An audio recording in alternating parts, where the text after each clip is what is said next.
आपका जाना ही ठीक रहेगा। आप ये भी पता कर लीजिए किसी ने पेमेंट कर तो नहीं दिया या फिर पेमेंट बाकी तो नहीं। आबिद साहब काफी ठीक है और इस खुशी में एक दावत रखिए, मुझे और तुम्हें दोनों को बुलाया है। फिर चलेंगे सर, जरूर चलेंगे। उसने सबको फोन किया है याद दिलाने के लिए, मुझे नहीं किया। खालिद मियां का मुंह कड़वाए मीठा करवाओ। वो खीर न लाना जो वहां बनी थी, मिठाई लाना जो हम खरीद के लाए थे। मुंह लटक गया जब पता चला कि दावत में तुम्हारा इंतजार था।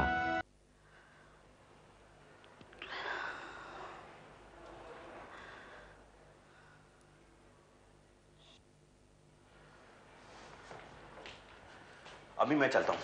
बेटे रुक जाओ, आज तुम कचहरी मत जाना। पर क्यों अम्मी, आज मेरा खास केस है। तुम कहीं नहीं जाना, फोन कर दो। क्या हुआ? बस उसे घेर रही है, मुझे घबराहट हो रही है। हुआ क्या है अम्मी? मुझे सुबह सुबह एक सपना आया। क्या? मैं पलंग पर सोई हूँ, एक बड़ा सा मासूम बुर्रा कबूतर मेरे पलंग पर बैठा मेरे ऊपर की चादर बार बार खींच रहा है।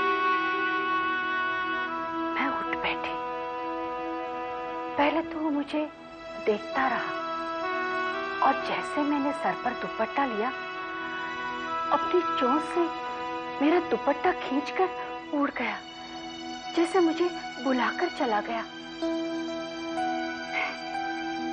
मैं बाहर चली गई और देखते देखते वो सारस बन गया।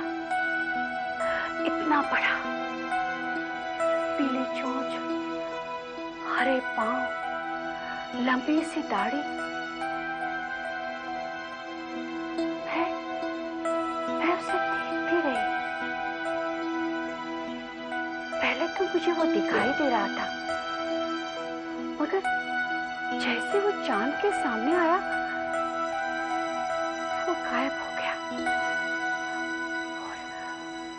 और मेरी नींद खुल गई। अम्मी तुम्हारा पेट खराब है इसलिए तुम्हें सपना आया होगा। नहीं बेटे, वो ऐसा वैसा सपना नहीं है। वो फरिश्ता था, वो कबूतर भी और सारस भी। वो दोनों मुझे कुछ कहना चाहते थे और कुछ कहकर चले गए। क्या कहकर चले गए? मुझे नहीं पता, तो मेरे पास रहे। मुझे घबराहट हो रही है, जरूर कोई खबर आएगी। देख, कोई आया या खबर आई।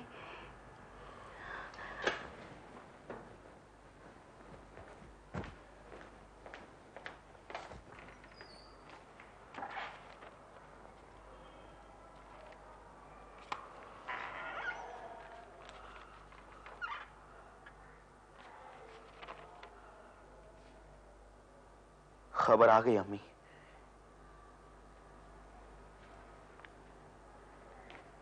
अब्बू जी का इंतकाल हो गया है।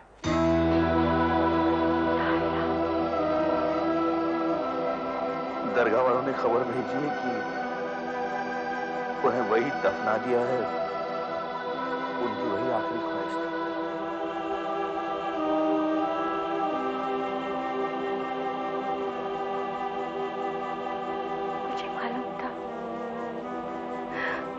वो नहीं आ सकेंगे, उनकी खबर आएगी। कबूतर ने खबर दे दी और सारस जो चांद के सामने गायब हो गए, तभी मैं जान गई थी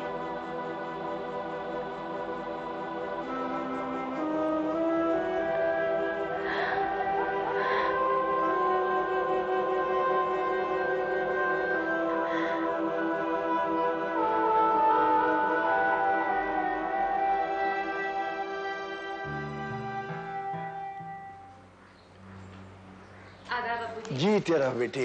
अरे आबिद मियाँ तुम? अम्मी किधर है? अंदर है बेटे। कैसी है तबीयत? खैरियत? हाँ? बैठ। जी जी जी बिल्कुल खैरियत है। अब तो बस डॉक्टर ने बोला है सुबह 2 घंटे चलो, तो मैं 2 घंटे चलता हूँ थोड़ा बहुत। जी पीछे हटो। कैसे बेटा? तबीयत कैसी है? अल्लाह का। आप जरा तैयार हो जाइए हमें। क्यों, क्या हुआ? जरा खालिद मियाँ के जाना है। ये छोटे वकील साहब की? जी जी। हाँ, ओना के अब्बा हुजूर का इंतकाल हो गया ना। हाँ। यार ये कैसी बात बड़ी बेचारी। हाय अल्लाह, क्या अनोखी बात होगी जो अपनी छाती पीट रहे हो? अरे जिनका बेटा इतना बड़ा है, उनकी खुद की उम्र कितनी होगी? और ये भी अच्छी बात है कि कम से कम गौर में जाने से पहले बच गए वो। कल को मैं मर गया तो तू बैंड बाजे शहनाई बजाएंगी नहीं? और यही बोलते फिरेंगी 2 नवासे थे, कब तक जिंदा रहता था बुड्ढा, मर गया सो अच्छा हुआ, बोलती थी नहीं? अरे काली जबान वाली, तेरे मुंह से कभी अच्छे बोल निकले रे किसी के वास्ते? निकले? जब तेरे मुंह से कोई लफ्ज निकला, करेले से ज्यादा कड़वा और सफरजन के फल से ज्यादा काटेदार था। अरे मैंने ऐसी क्या बात कह दी जो ये ऐसे उगल रहे हैं मेरे पे? पता नहीं, मुझे भी समझ में नहीं आ रहा। आप जरा तैयार हो जाइए क्योंकि अजरब और भड़कीले कपड़े ना पहनिए। अच्छा करेंगे आप बोलिए सो, नहीं तो इन्हों शादी में काले कपड़े पहन के जाते, गमी में बनारसी साड़ी में। देखो देखो, दूल्हे मियाँ के सामने मेरी जुबान मत खुलो। वहाँ कह देती हूँ। अरे मुझे भी मालूम है गमी में कैसे जाया जाता है, मैं नहीं जाती। ये वो वकील साहब हैं जिन्होंने आपके दामाद को इस लायक किया है कि वो अपने पैरों पर चलकर आपके घर आ सका है। आप चलिए। मुझे भी चलना है तो ठीक है, मैं ऐसे ही चलूंगी। तैयार हो गया?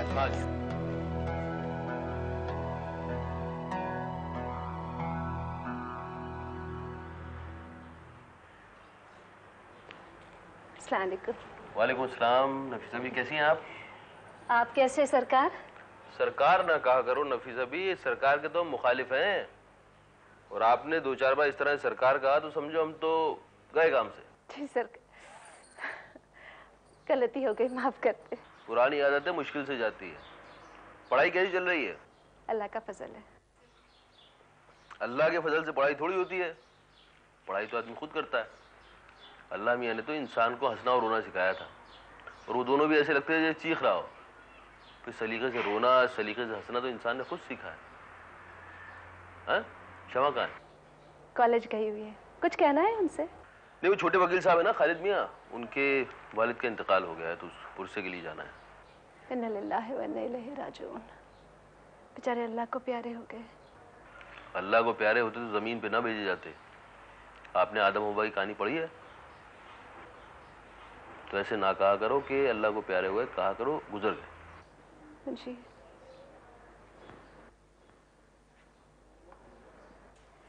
चलिए तो।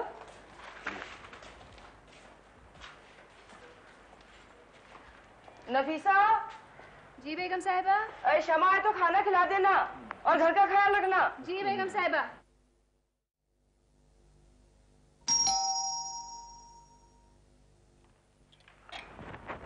अम्मी ये लीजिए पानी।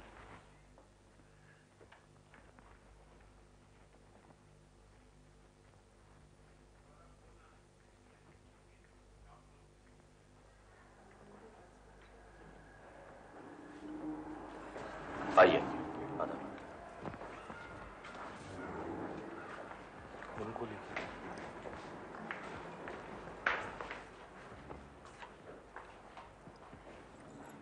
तशरीफ रखिए।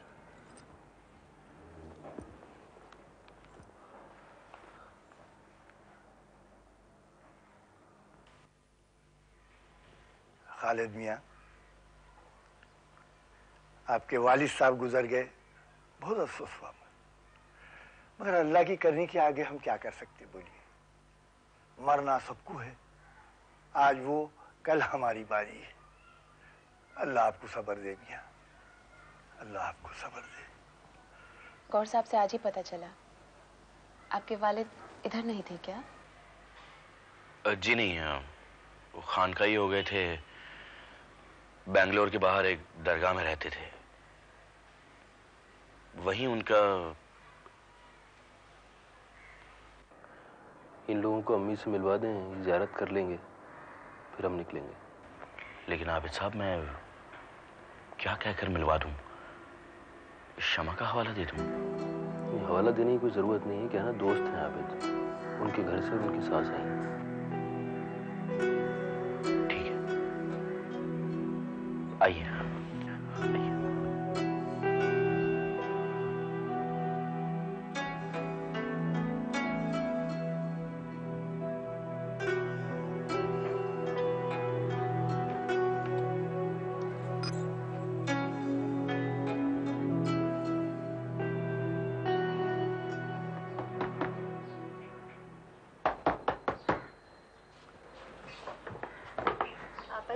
अस्सलाम वालेकुम। आइए। वारिस कहाँ है? अभी अभी दूध पीकर सोया है। मेरे लिए एक गिलास पानी लिया ना।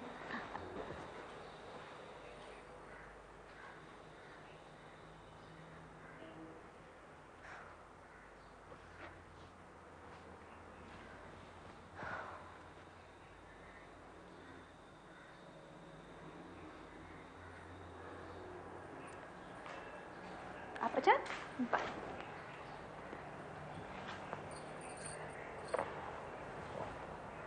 अम्मी अबू कहाँ गए हैं? कहीं बाहर गए हैं? वो आबिद साहब और आपा जान आए थे ना। वो क्यों, क्या हुआ? आपा, खालिद साहब है ना, उनके वालिद साहब का इंतकाल हो गया। कब? ये तो नहीं मालूम आपा, मगर आबिद साहब और आपा आए थे अम्मी और अब्बू जी को लेकर के अपने साथ उनके घर पर मातम कुर्सी के लिए। कब गए? मुश्किल से घंटा भर हुआ होगा बस। पता दे गए? नहीं आपा जी, पता तो नहीं दिया।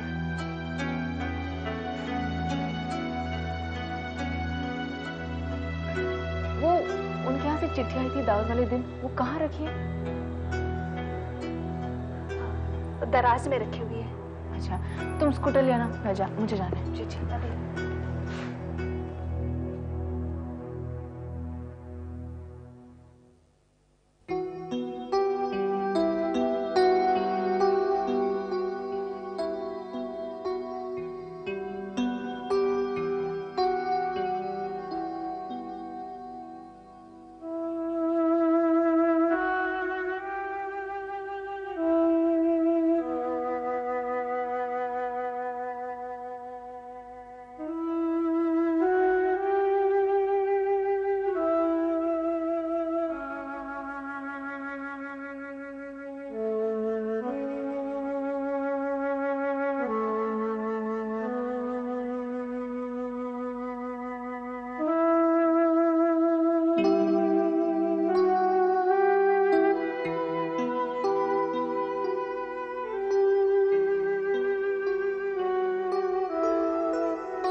क्या करो, कुछ समझ में नहीं आता। इस खालिद ने तो गजब कर दिया। अफसोस करने के लिए घर जाऊं, फोन करूं या कुछ भी ना करूं, कुछ समझ में नहीं आता। अम्मी आप हो आइए, आपको जाना चाहिए। ममानी जान के साथ इससे ज्यादा बुरा क्या हो सकता है कि मामू जान नहीं रहे। अब्बू जी की नहीं, आपकी तो सीधी रिश्तेदारी है ननिहाल की तरफ से।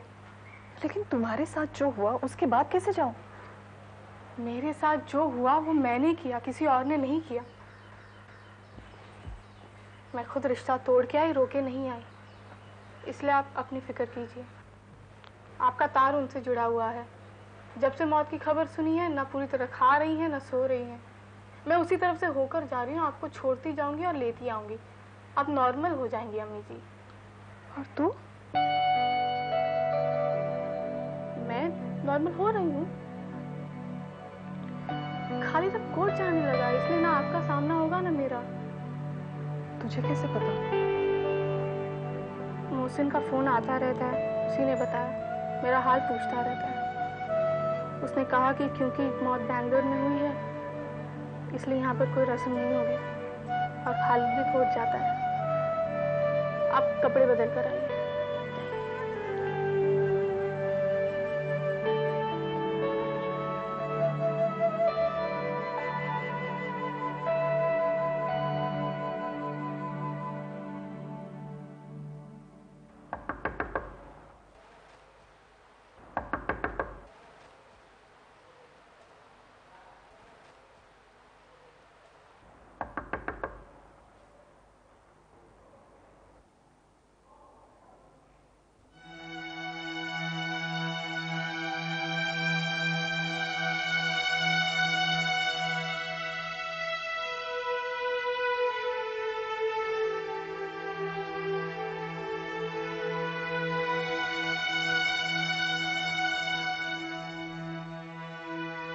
आदा,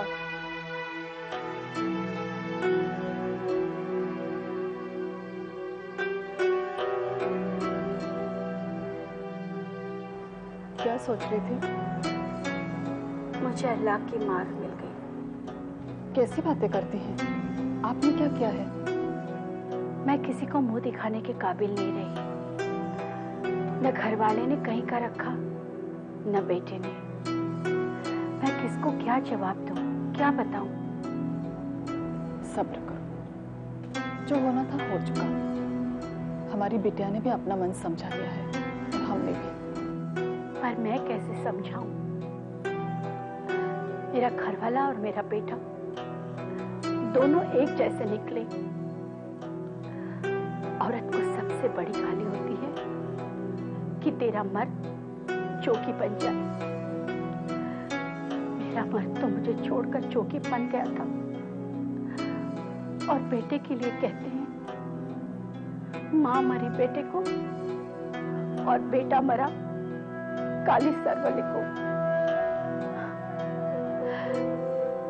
न जाने कौन मिल गई, कौन सी चुड़ैल का साया पड़ गया कि तुम्हारी परी जैसी बेटी और मेरी पसंद की चांद जैसी बहू मुझसे छीन ली गई। अब तो मुझसे रोया भी नहीं जाता।